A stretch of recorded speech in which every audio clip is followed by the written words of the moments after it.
Soalnya ECU yang saya pakai di motor ini udah ganti ECU Juken 5, bukan yang plus ya, yang tipe lama yang Juken 5 doang.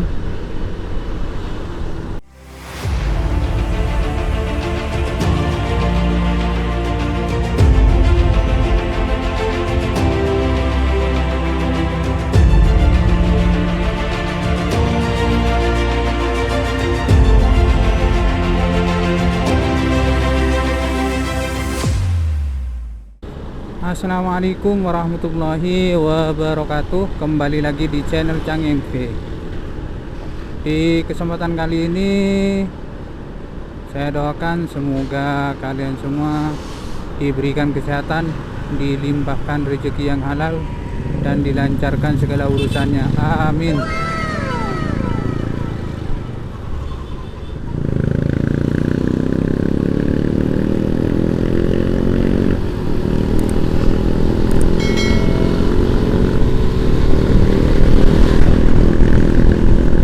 Jadi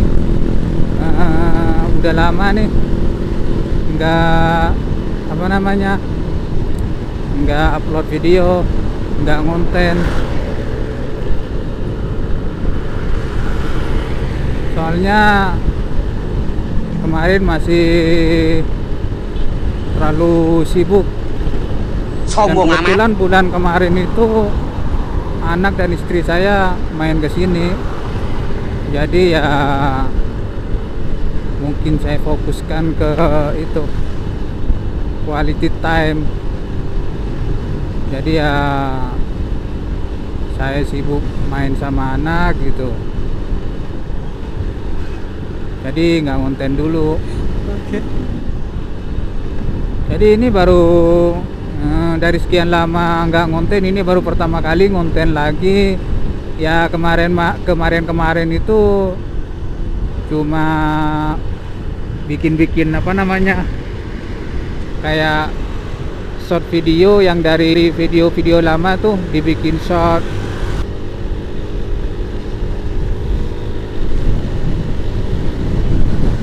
Jadi baru kali ini ngevlog lagi.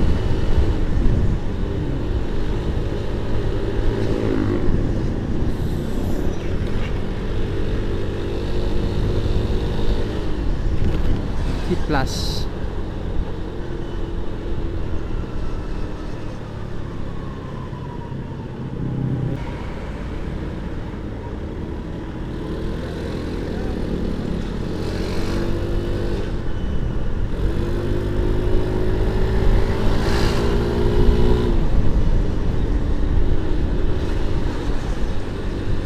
Jadi video kali ini mungkin saya akan membahas tentang ECU ya.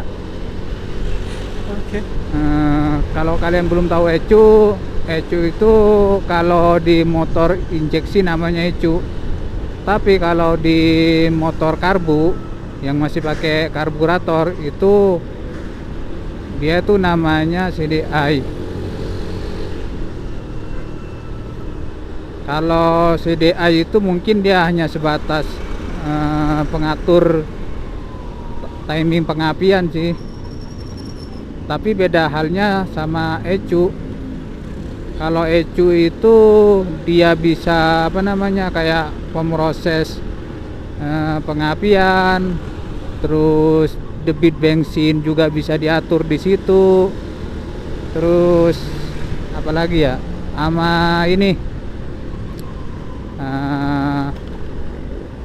semprotan injektor lah, itu juga bisa diatur dari ECU. Kalau di karbu kan pengaturan debit bensin itu dia ada di karbunya, jadi ngatur-ngatur apa di karbu. Kalau di injeksi beda lagi, dia ngaturnya di ECU. Makanya kebanyakan kalau motor-motor standar yang pakai ECU standar itu ya nggak perlu setting. Kalau dibersihkan itu nggak perlu diborosin atau intinya dibasahin atau enggak dikeringin itu debit bensinnya. Tapi kalau misalnya karbu kan habis di servis itu biasanya di setel lagi. angin-anginnya. Kalau di injeksi itu ya udah kayak bawaan pabrik ya segitu gitu, kecuali mau di remap gitu atau remap lah bahasanya. Kalau di remap itu beda lagi, intinya tenaganya motor itu dimaksimalkan. Sebenarnya kalau motor injeksi itu pengaturan ECU-nya itu sebenarnya nggak, kalau bawaan pabrik nggak maksimal, lebih ke kayak efisiensi. Jadi menyesuaikan sama di segala medan gitu. Di pegunungan ya dia stabil, di lurusan stabil, di jalanan kosong stabil, ataupun di tempat macet stabil. Tapi beda halnya sama ECU ECU aftermarket. Itu dia harus diatur menyesuaikan sama kondisi jalan, sama lingkungan sih. Jadi di situasi pegunungan misalnya kan udaranya dingin tuh, hawanya dingin, jadi pengaturan debit bensinnya juga beda kalau di ECU aftermarket. Tapi kalau di ECU standar ya tidak perlu di setting lagi, karena emang udah menyesuaikan di segala medan gitu.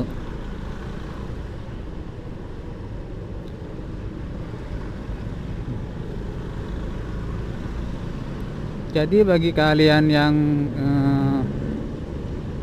mau ganti misalnya dari dari ECU standar ke ECU aftermarket, misalnya kan mau milih nih pakai ECU standar atau ECU ECU aftermarket. Kalau kalian masih belum paham tentang ECU ya mending pakai yang standarnya. Apalagi kalau aftermarket itu biasanya dia settingnya itu lumayan mahal. Kalau misalnya mau remap gitu, mau setting yang enak itu mahal, karena harus ke bengkel lagi gitu kan. Kalau kalian nggak paham, nyeting sendiri. Makanya kalau cuman beli ECU doang, nggak beli nggak belajar tentang mapping itu, jadi kayak agak ribet sih.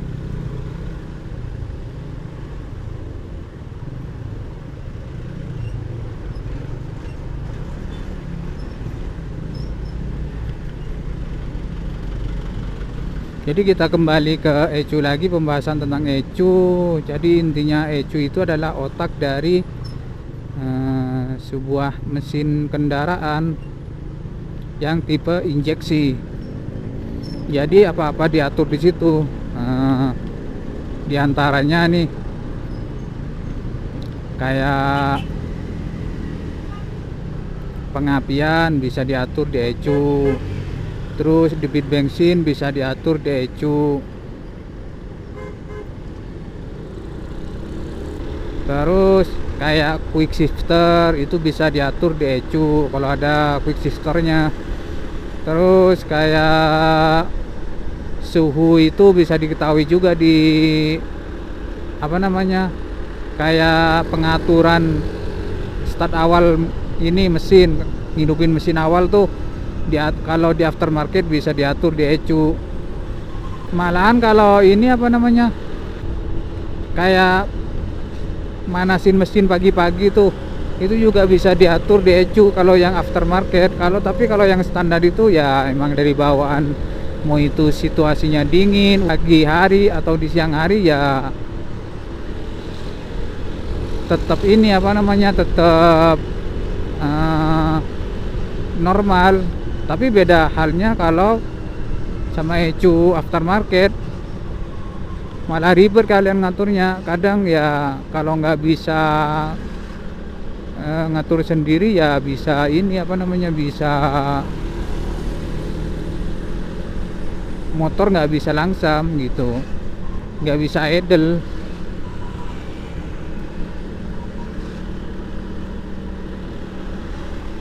Yang jadi pertanyaan mungkin dari kalian, mending pakai yang standar atau yang apa namanya, mending pakai yang standar atau yang aftermarket.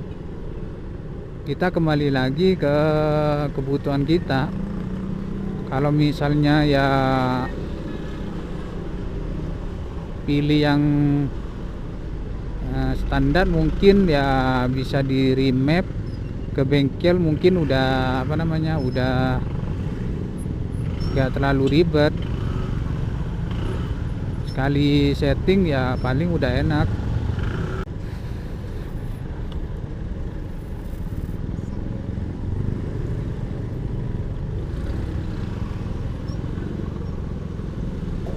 Tapi kalau remap ECU aftermarket itu malah agak ribet daripada yang standar. Soalnya pengaturannya itu dia itu bebas. Intinya bebas itu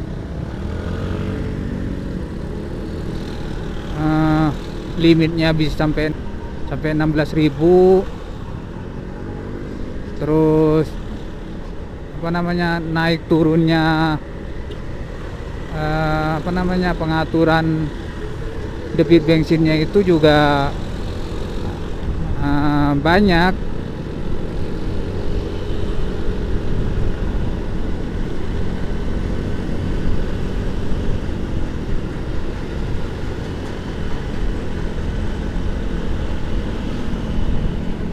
Coba dulu lah top speed. Dulu ya, lanjut coba tenaga dulu. Rame.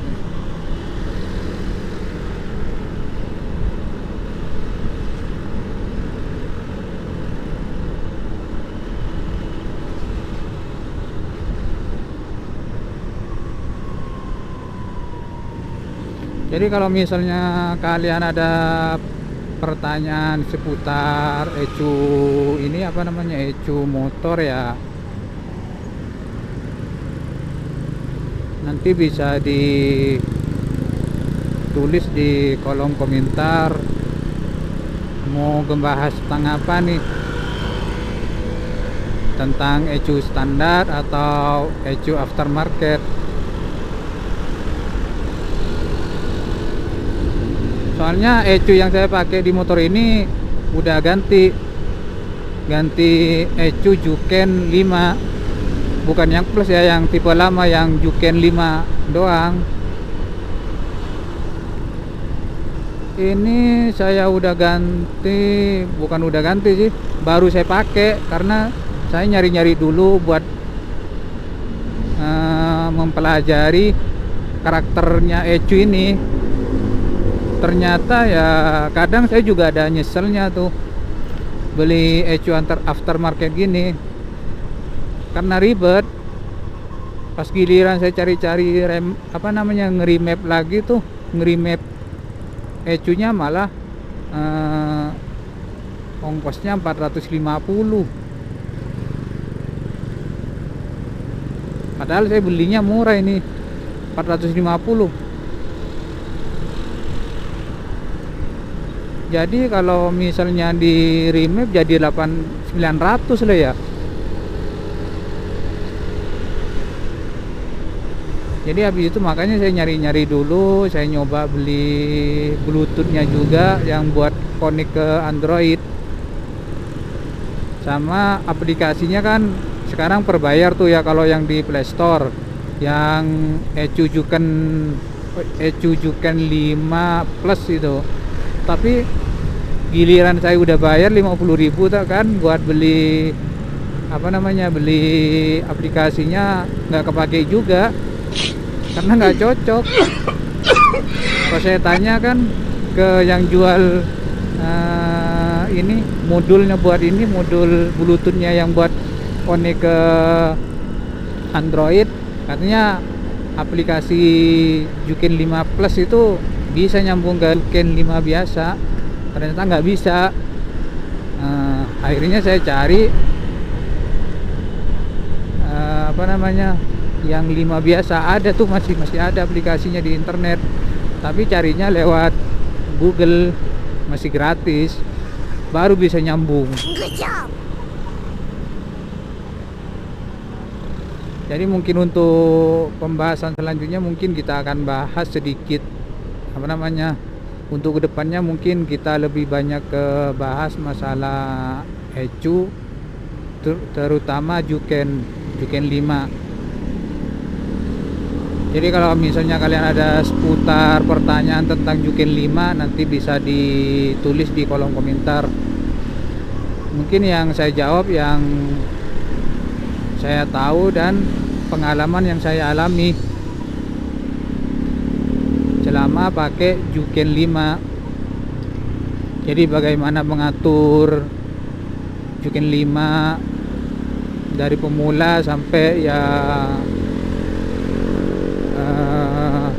nanti saya juga jelasin tentang apa namanya, tentang apa itu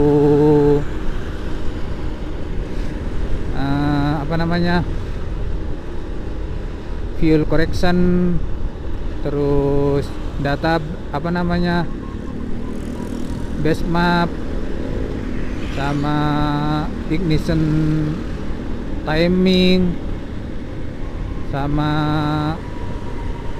apa lagi ya, ignition timing sama ya, pokoknya ntar kita bahas tentang isi menu-menu di Juken 5, di aplikasi Juken 5 Plus ataupun 5 racing turbo.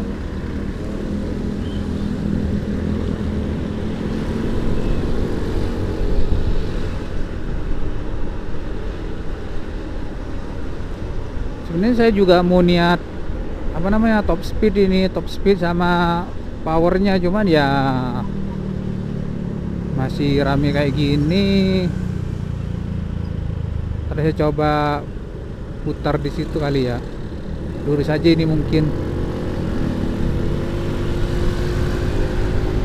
Jadi nggak bisa ini mau cari maksimalnya, walaupun ini kan belum saya ganti ini puli.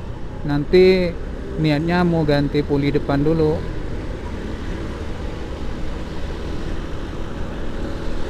Soalnya puli depannya juga udah ini, udah apa namanya, udah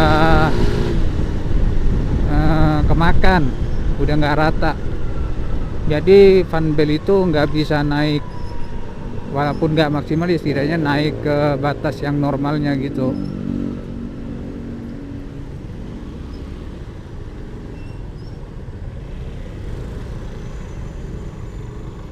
Jadi mungkin pembahasannya cukup sampai di sini. Mungkin untuk selanjutnya kita bahas masalah Juken,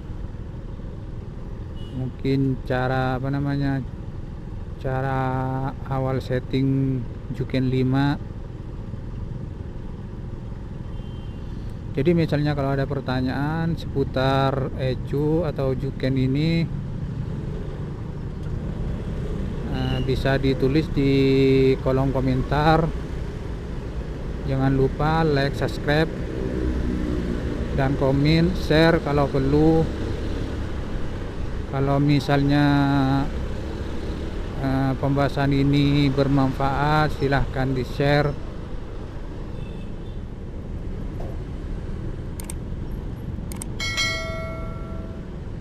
Mungkin videonya cukup sampai di sini.